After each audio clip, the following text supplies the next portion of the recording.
கேள்வி ஜோதிடர்களும். இது ஒரு பெண் ஜாதகம். வயது 20. திருமணம் சார்ந்த கேள்விக்காக வந்திருந்தாங்க.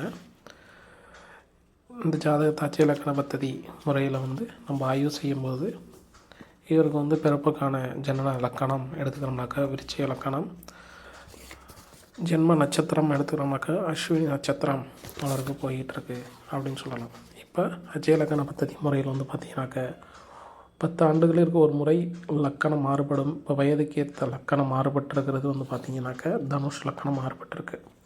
அப்போ தனுஷ் லக்கணம் அப்படின்னு நம்ம எடுத்துக்கிறோம்னாக்கா இந்த தனுஷ் லக்கணம் என்ன குறிக்குது அப்படின்னாக்கா படிப்பு சம்மந்தப்பட்ட விஷயம், வருமானம் சம்மந்தப்பட்ட விஷயம், குடும்பம் சார்ந்த விஷயத்தை இவருக்கு குறிக்குது அப்படின்னு நம்ம எடுத்துக்கலாம். ஜாதகர் இதை சார்ந்த கேள்விக்கு வந்திருக்கா அப்படின்னு கேட்கும்போது ஆமாம், நாங்கள் உங்களுக்கு கல்யாணம் பண்ணலாம் அப்படின்னு சொல்லிட்டு வந்திருக்கிறோம் அப்படின்னு சொல்லி அவங்க சொன்னாங்க. திருமணம் உங்களுக்கு பார்க்கலாம்ட்டு இருக்கிறோம் குடும்ப சூழ்நிலை காரணமாக அப்படின்னு சொல்லும்போது சரி அப்படின்னு பார்க்கும்போது அவருக்கு பார்த்திங்கனாக்கா திருமணம் நடக்கும். அது திடீர் திருமணமாக தான் நடக்கும் அப்படின்னு சொல்லுவோம்.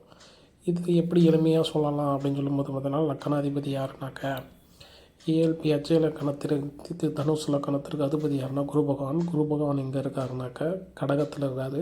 கடகத்துக்கான அதிபதி யார்? சந்திரன். சந்திரன் எங்கே இருக்கார்? ஏஎல்பிக்கு 5ஆம் இடமான மேச லக்கணத்தில் இருக்கிறாரு. அந்த மேச லக்கணம் அப்படிங்கிறது தன்னோட மனசு சம்மந்தப்பட்ட விஷயம். அந்த ஒரு பிரச்சனைகளை சந்திக்கின்ற காலம் அப்படின்னு அவர் எடுத்துக்கலாம். திடீர் திருமணமாக நடைபெறும் அப்படின்னு சொன்னால் அதே மாட்டம் பார்த்திங்கனாக்கா அவருக்கு திடீர் திருமணம் தான் அப்படின்னு நடக்கிறது நிச்சயிக்கப்பட்டு இருக்கிறது அப்படிங்கிறது இருக்குது. அப்போ கோச்சார குரு பகவான் அந்த நான் பார்த்த காலகட்டத்துக்கு பார்த்திங்கனாக்கா கோச்சார குரு பகவான் கும்பத்திலிருந்து தனது 5ஆம் பார்வையாக 7ஆம் இடத்தை பார்த்ததுனாலையும் அவருக்கு அந்த காலகட்டத்தில் திடீர் திருமணம் நடக்கின்ற காலங்கள் அப்படின்னு இருந்திருக்கு. இது மிக எளிமையாக பார்க்குறதுக்கான ஒரு பயன்களாக இருக்கிறது. இதுபோல் அட்சய இலக்கண பத்ததி முறையில் மிக எளிமையான முறைகள் பலன்கள் சொல்லலாம். நன்றி, வணக்கம்.